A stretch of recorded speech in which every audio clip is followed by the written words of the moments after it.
12 candidates, all Democrats, are hoping to succeed Joseph Kennedy in Congress this November. Kennedy has his sights set on beating incumbent Ed Markey for the U.S. Senate seat instead. One of the candidates running for the House seat held by Kennedy is Jesse Mermell. The Brookline Democrat, who was raised in rural Pennsylvania, told me during a virtual edition of Inside Government on Tuesday that one of the issues facing this country is not only to create a strong economy, but one that is fair as well.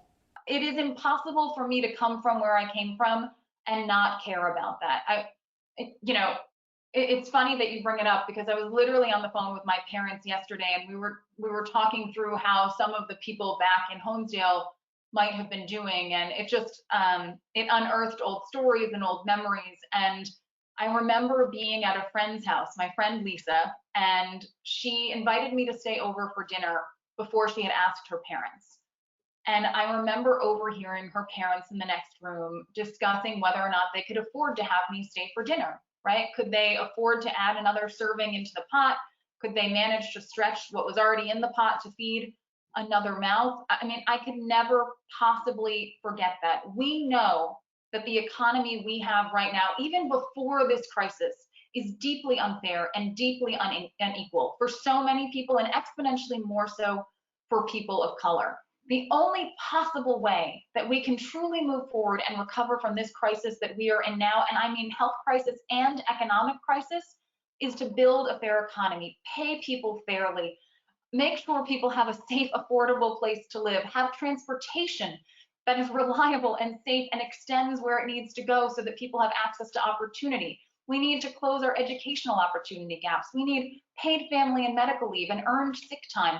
There are so many things that we have to do, and by the way, have decided not to do over the course of the past few decades as a society, that are making this crisis that we're in right now worse. It would be a crisis regardless, but if we had worked to create a fair economy before we got here, we would be in a much better situation. And we see that as we look around the globe at countries that have policies in place to protect working people and to close those inequality gaps. So, a lot of people ask if this crisis has changed what we're talking about as a campaign, and the answer is no, because we've been talking about it all along. Has it made my passion for it, grow exponentially? I feel like it's on steroids now. Yeah, without question. But this is the stuff we were talking about from day one.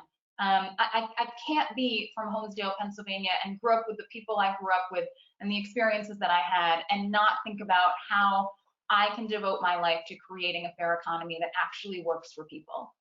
Another issue you list, it goes hand in hand with a fair economy, and that's housing.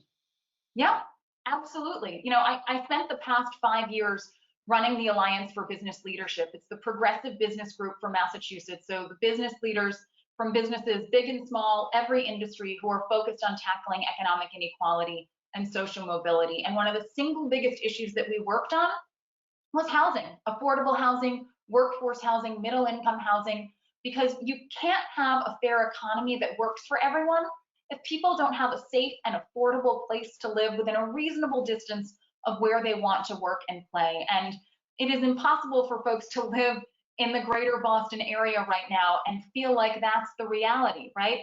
So many people who are working hard, working in good jobs, just trying to get by, cannot afford to live around here. And because we have a transportation system that's broken and unreliable, there are places that many folks would want to live, desirable places, but they're hard to get to. And so how can you live there and have access to opportunity? Those issues are connected, but there's so much the federal government can do to help foster the growth of affordable and middle income housing, with investing in Section 8, Section 202, advancing Senator Cantwell's low-income housing tax credit expansion. There are things that a member of Congress has to do to make sure that we're investing in housing that people can afford here. If we don't do that, we are going to run into an economic brick wall. Our big talent base here is our people, right? We don't export natural resources, we export brain power. And so if people can't live here, we are wasting our biggest resource.